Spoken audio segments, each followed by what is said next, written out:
Electric कारें लाने में हालांकि मारुति ने थोड़ी सी देरी कर दी है, लेकिन देर आए दुरुस्त आए। अब मारुति आई है अपनी नई इलेक्ट्रिक एसयूवी कॉन्सेप्ट के साथ। हालांकि ये माना जा रहा है कि आने वाले वक्त में ईवी सेगमेंट में उनकी ये नई कॉन्सेप्ट एसयूवी धाक जमा सकती है और यही वजह है कि इसे टोयोटा के साथ मिलकर बनाया जा रहा है ताकि ये ताकत और तकनीक के मामले में बाकी सभी कार कंपनियों की एसयूवी को टक्कर दे सके।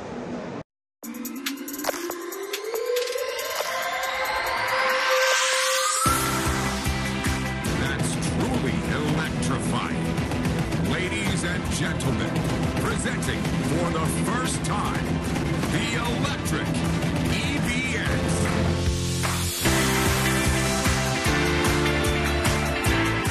3 साल बाद ऑटो एक्सपो का द मोटर शो के नाम से आगाज हुआ तो इसमें पहली और धमाकेदार पेशकश देश की सबसे बड़ी कार निर्माता कंपनी मारुति सुजुकी की रही। कंपनी ने ऑटो एक्सपो में पहली बार अपनी इलेक्ट्रिक कार से पर्दा उठा दिया।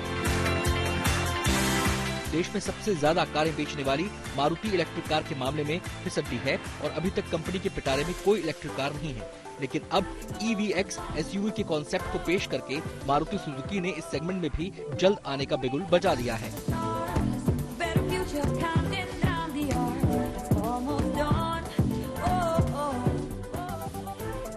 EVX एसयूवी में 60 kWh बैटरी पैक देखने को मिलेगा, जिसे एक बार चार्ज करने पर 550 किलोमीटर तक चला सकते हैं। इलेक्ट्रिक एसयूवी एक छोटा और कॉम्पैक्ट मॉडल है जिसे शहर में पर्सनल मोबिलिटी के लिए डिजाइन किया गया है। ये एक मजबूत सुजुकी 4x4 क्षमता के साथ आता है। EVX एसयूवी मॉडल काफी हद तक मारुति सुजुकी बलिनो पर आधारित है। इसके बाहरी हिस्से में कर्वी लुक मिलता है। इसमें लंबा व्हील बेस, छोटे ओवरहैंग्स और अच्छे ग्राउंड क्लियरेंस के साथ सुजुकी का एसयूवी डिजाइन मिल जाता है। कंपनी का दावा है कि मारुति EVX में कई एडवांस फीचर्स भी मिलेंगे।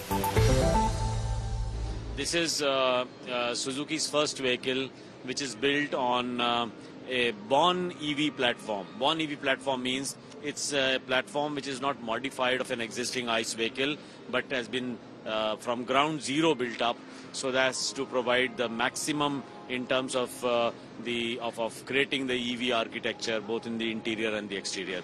So you can see in this vehicle the wheelbase is quite large and that enables it to have a much larger interior space and also the flexibility for managing both the interior and the exterior.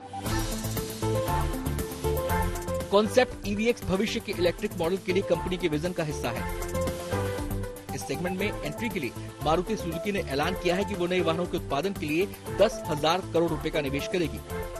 Company अपने project इमेजिनेक्स के तहत पर्यावरण अनुकूल कारों पर focus करेगी, जिसमें sustainability पर मुख्य फोकस रहेगा। ऐसे में कंपनी ईवी सेगमेंट में अपनी धाक जमाने के लिए बड़ी प्लानिंग के साथ तैयार है। 2025 में इस एसयूवी के बाजार में आने की उम्मीद है। Maruti Suzuki has believed that we really have to be technology agnostic in that, and we will necessarily have a mix of options in terms of technology. We have strong hybrid and hybrid, which gives you, the 40, 50, 60% of the time it works on a city on a EV mode. It charges, regenerates. It's a regenerative braking charging, so you have no anxiety about charging infrastructure. So I guess all these technologies will coexist, and EVs will also be one of them. इसके साथ ही मारुति ने WagonR flex fuel को पेश करके flex fuel technology के प्रति अपनी कोशिशों को जाहिर किया है। ये कार E85 फ्यूल पर चल सकती है। फ्लेक्स फ्यूल वाहन 20 से 85% इथेनॉल मिश्रण पर चलने के लिए विकसित किए गए हैं। कम प्रदूषित होने के साथ साथ इनकी खासियत है कि इनमें ज्यादा माइलेज भी मिल जाता है। इस कार के भी 2025 तक बाजार में आने का अनुमान है। आज तक ब्यूरो।